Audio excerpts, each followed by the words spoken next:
Welcome to Mini Foods Jaisingh. எல்லோருக்கும் வணக்கம். இன்றைக்கி எளிமையான முறையில் ஒரு 10 நிமிஷத்தில் செஞ்சு முடிக்கிற மாதிரியான ஒரு சமோசா ரெசிபி தாங்க பார்க்க போகிறோம். வீடியோக்குள்ளே போகிறதுக்கு முன்னாடி இது வரைக்கும் நம்ம Mini Foods Jaisingh channel subscribe பண்ணாதவங்க சப்ஸ்கிரைப் பண்ணி வச்சுக்கோங்க. அப்படியே பக்கத்தில் இருக்கிற பெல் ஐக்கானையும் ப்ரெஸ் பண்ணி வச்சுக்கோங்க.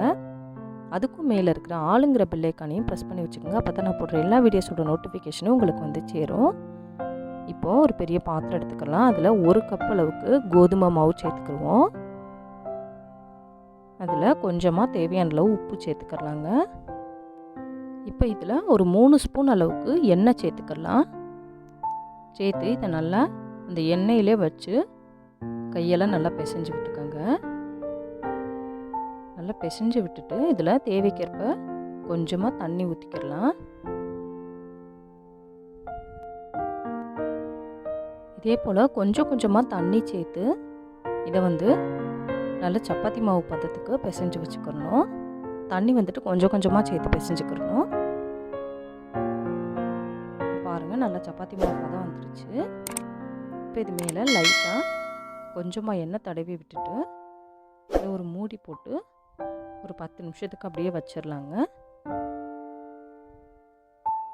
இது 10 நிமிஷத்துக்கு அப்படியே இருக்கட்டும். அதுக்குள்ளே நம்ம சமோசாக்குள்ளே வைக்கிறதுக்கு ஸ்டஃபிங் ரெடி பண்ணிடலாம். இப்போ 3 மீடியம் சைஸ் உருளைக்கிழங்கு வேக வச்சு ஆற வச்சு எடுத்துருக்குறேன். அதை இதே போல் மசிச்சு எடுத்துக்கிடுவோம். சின்ன சின்ன கட்டிகள் எதுவும் இல்லாத போல் இது போல் நல்லா மசிச்சு விட்டுக்கோங்க. மசாலா ரெடி பண்ணுறதுக்கு நம்ம அடுப்பில் வச்சு வதக்கெல்லாம் போகிறது இல்லைங்க. அப்படியே சேர்த்துக்கிற போகிறோம். நல்ல டேஸ்ட் கொடுக்கும். இதில் 1/2 கப் அளவுக்கு ஆனியன் சேர்த்துக்கலாம். ஒரு 3 பச்சை மிளகா கட் பண்ணி வச்சுருக்கிறேன், அதையும் சேர்த்துக்கிடுவோம். ஒரு கைப்பிடி அளவுக்கு கொத்தமல்லி தழைகள் சேர்த்துக்கிடலாம். இதில் தேவையான அளவு உப்பு சேர்த்துக்கிடுவோங்க.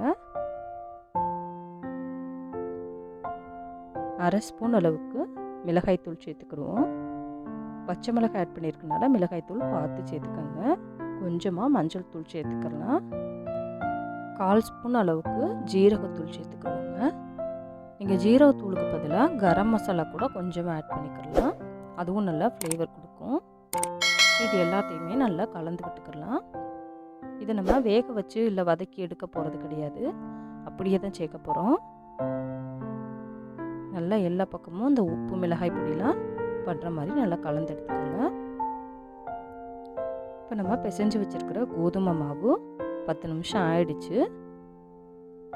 அதை இதே போல் நம்ம வேணுங்கிற சைஸில் எடுத்துக்கிடுவோம். இப்போ நம்ம கொஞ்சமாக தான் மாவு வச்சுருக்கோம், அதனால் 2 பெரிய உருண்டைகளாக பிரித்து எடுத்துக்கிறேன்.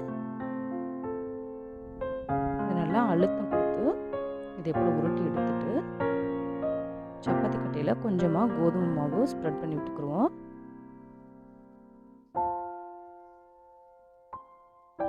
இதை சப்பாத்தி கட்டையில் வச்சு கொஞ்சம் மெல்லிசான பதத்துக்கு நல்லா தேய்ச்சி எடுத்துக்கணுங்க. நம்ம சப்பாத்தி செய்கிறத விட மெல்லிசாக இருக்கணும். அப்போ தான் நமக்கு சமோசா கிறிஸ்பியாக கிடைக்கும். பாருங்கள், இந்தளவுக்கு மெல்லிசாக இருக்கிற மாதிரி பார்த்துக்கோங்க.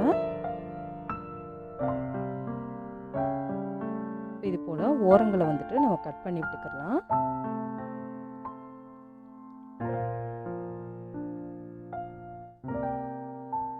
மிச்சமாக இருக்கிற மாவை எடுத்துகிட்டு திருப்பியும் இந்த சப்பாத்தி மாவு கூட சேர்த்துக்கிறலாங்க.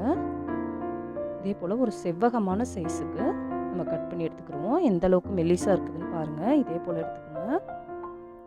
நம்ம ரெடி பண்ணி வச்சுருக்கிற அந்த உருளைக்கிழங்கு மசாலாவை இதே போல் உருட்டி எடுத்துக்கோங்க. எடுத்துகிட்டு ஒரு ஓரத்தில் வச்சுட்டு இந்த சப்பாத்தி மாவை இதே போல் ரோல் பண்ணி விடுங்க. ஒரு 2 சுற்று வர அளவு மட்டும் பார்த்துக்கோங்க. அந்த ஓரங்களில் லைட்டாக தண்ணி தடவிட்டு ஒட்டி விட்டுட்டா அது நல்லா ஒட்டிக்கிறதுங்க, பிரிஞ்சு வராது. இப்போ மற்ற 2 பக்கம் இருக்கிற கேப்பையும் இதே போல் அழுத்தி விட்டுக்கோங்க. அழுத்திட்டாலே ஒட்டிக்கிறோம். நம்ம எண்ணெயில் பொரிக்கும் பொழுது அந்த மசாலா வெளியில் வராது. இதே போல் அழுத்திட்டு உங்களுக்கு ஈவனாக வர்ற மாதிரி கட் பண்ணி எடுத்துக்கோங்க. நார்மலாக முக்கோண சமோசா மடிக்கிறதுக்கு ரொம்பவே கஷ்டமாக இருக்கும். இந்த ஸ்டஃபிங்லாம் பிரிஞ்சு வர மாதிரி இருக்கும். ஆனால் இந்த சமோசா ரொம்பவே எளிமையாக செஞ்சு முடிச்சிடலாங்க. ரொம்ப ரொம்ப ஈஸியாக இருக்கும்.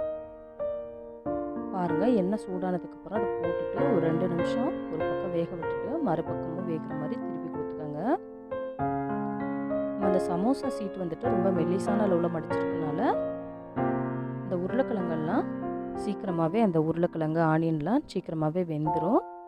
நமக்கு சமோசா மேலே கிறிஸ்பியாக இருக்கும். அந்த மசாலா நல்லா இந்த எண்ணெயிலே வெந்துருங்க. ஒரு 4லேருந்து 5 நிமிஷம் வெந்தால் போதும். நமக்கு சூப்பரான சமோசா 10 நிமிஷத்தில் மொறு மொறுன்னு ரெடி பண்ணி முடிச்சாச்சுங்க. இந்த வீடியோ உங்களுக்கு பிடிச்சிச்சின்னா லைக் பண்ணுங்கள், கமெண்ட் பண்ணுங்கள், உங்கள் ஃப்ரெண்ட்ஸ் அண்ட் ஃபேமிலிஸ்க்கும் ஷேர் பண்ணுங்கள். இதே போல் சிம்பிளான ரெசிபிஸ் வீடியோ தொடர்ந்து பார்க்குறதுக்கு மறக்காமல் நம்ம Mini Foods Jaisingh channel subscribe பண்ணுங்கள். தேங்க்ஸ் ஃபார் வாட்சிங்.